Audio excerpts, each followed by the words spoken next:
stuff. Foundation. So we looked at a ton, this is all the data we looked at Foundation, 2.1 million different consumer points about foundation growing up. Foundations become very important to consumers. Again, it's part of the venturing out thing, but that's kind of rebounded post-COVID. And the pure organic claims aren't resonating in this category the way they are in other categories, but just naturalness, which consumers definitely think of differently, as most of you know. Naturalness is rising. And it's all about the appearance of the product and how it makes me look. That's what they're really looking for. So some of the need states in foundation, that younger consumer tends to have the oily skin. So that's the top one with a very robust growth rate.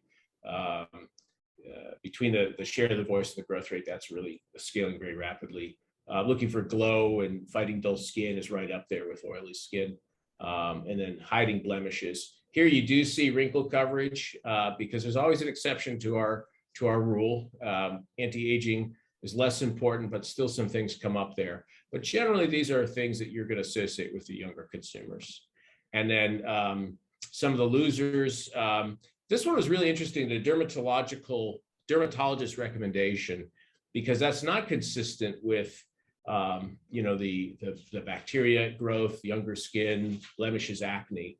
But that's solely a function. We went in and looked at that deeper. It's solely a function of people haven't been able to see their dermatologist. Their appointments they're not getting anything recommended because they haven't seen her or him because of COVID.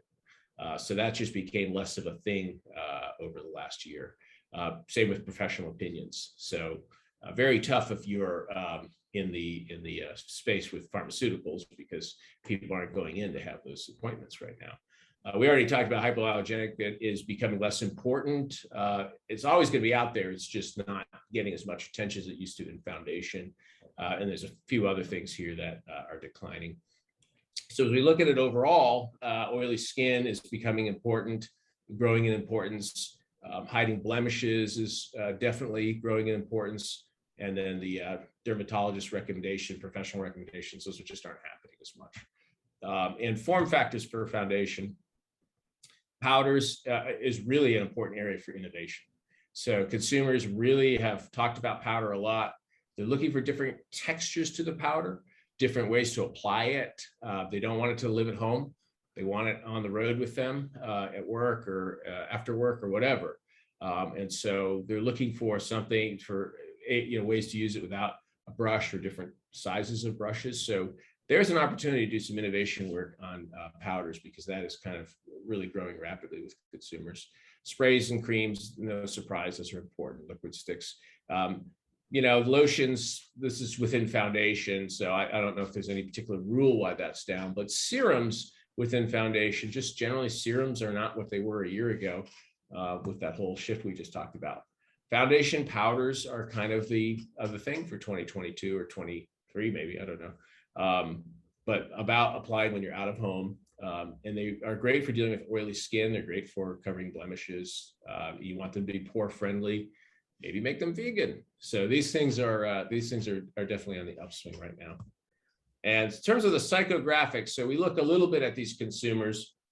We're not going to get into too much detail here, but just generally, who are we talking about that's talking about foundation? And so we look at them and describe them between loners, models, bloggers, celebrities, and so forth. And there's a lot of attention at people who describe themselves as alone or a loner or aloof or not part of the pack or anything like that. Individuals might have been a better word than loners for this, individualists.